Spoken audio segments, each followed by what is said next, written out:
그 이야기의 시작은 제가 질투는 나의 힘 등장인물의 이름들을 그 복수는 나의 힘 등장인물들 이름으로 따왔습니다. 그래서 그 주인공 이름이 이제 이원상이라고 제가 이제 같이 했거든요. 그래서 그 이원상이라는 인물이 이제 등장하게 됩니다. 그 주인공인데요. 그 이원상이라는 인물이 그 이야기에서는 어떻게 얘기를 하면 우리 시대의 엘리트라고 볼 수 있습니다.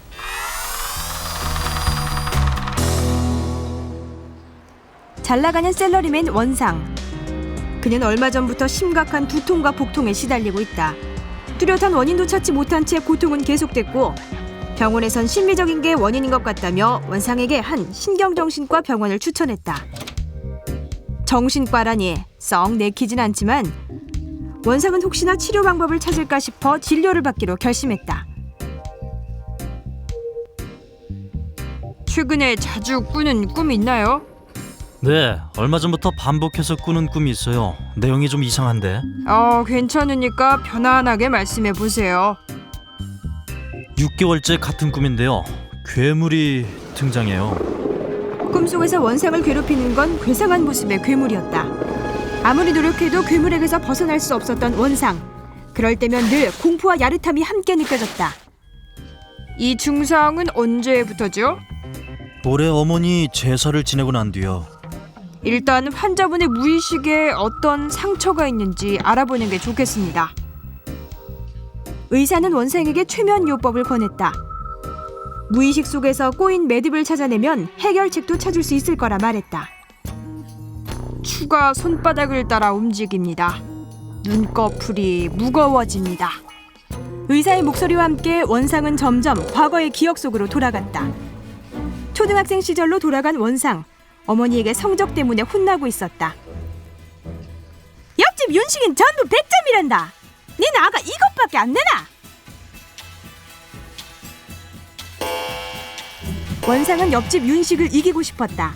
하지만 고등학생이 돼서도 여전히 윤식은 원상에겐 넘을 수 없는 벽이었다. 윤식인 전국 1등이라는데 윤식이 반만 좀 닮아라, 반만! 사사건건 윤식과 비교하는 어머니. 원상은 이미 스트레스가 극에 달한 상태였다. 때마침 그의 눈에 들어온 것은 윤식인의 개였다. 원상은 마치 그 개가 윤식인 양 괜한 화풀이를 했다. 그러고 나니 마음이 조금은 풀리는 것 같았다. 이번엔 장례식장이요. 윤식이가 죽었어요. 나 때문이에요. 무슨 일이죠? 하굣길이었어요. 때와 장소를 가리지 않는 공부벌레 윤식.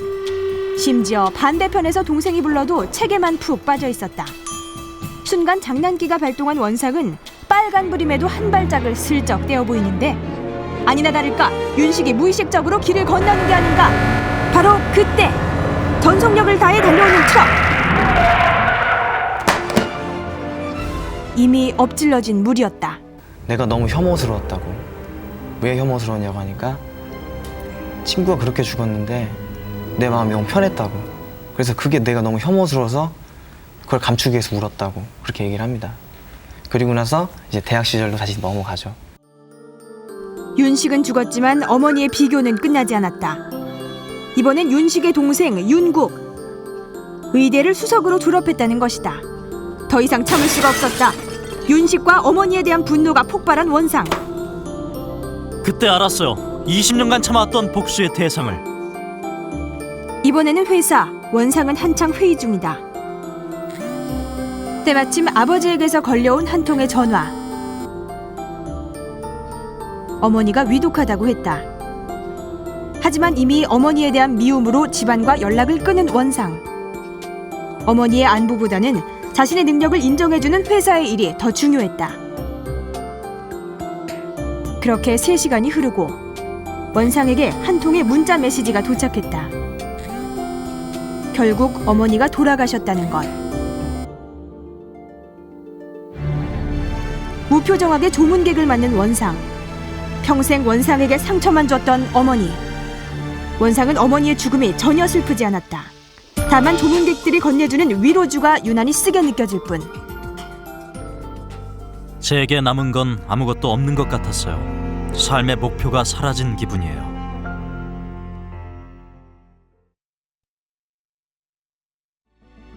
어머니와 친구에 대한 복수심이 삶의 원동력이었던 원상.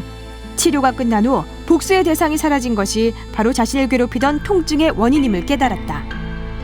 며칠 후 원상은 처음으로 어머니의 산소를 찾았다.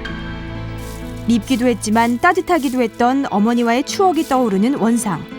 그는 그리움과 죄스러움에 끝내 울음을 터뜨렸다. 복수라는 칼날을 용서라는 칼집에 담길 바랍니다. 그 의사는 바로 윤식의 동생 윤국이었다. 그래서 저는 일단은 복수라는 에너지원도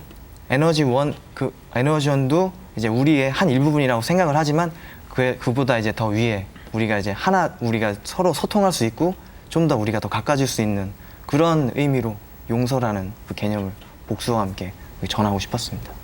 네, 잘 들었습니다. 이 주인공의 입장에서는 그러니까 용서를 해야만 한다는 작가 의지가 지나치게 반영돼 있다는 느낌이 들었습니다. 근데 우리는 완벽한 사람들이 아니고 사실은 이렇게 어떤 교훈이 강요된다는 느낌을 받을 때는 좀 심리적 저항이 있기 때문에 뭐 그 점에서 이제 이것이 좀 자연스럽게 넘어갈 수 있는 까지 이렇게 주제의식을 좀 너무 드러내지 않는 간접적인 방법을 취한다면 더 좋지 않을까 저는 그런 생각을 했습니다.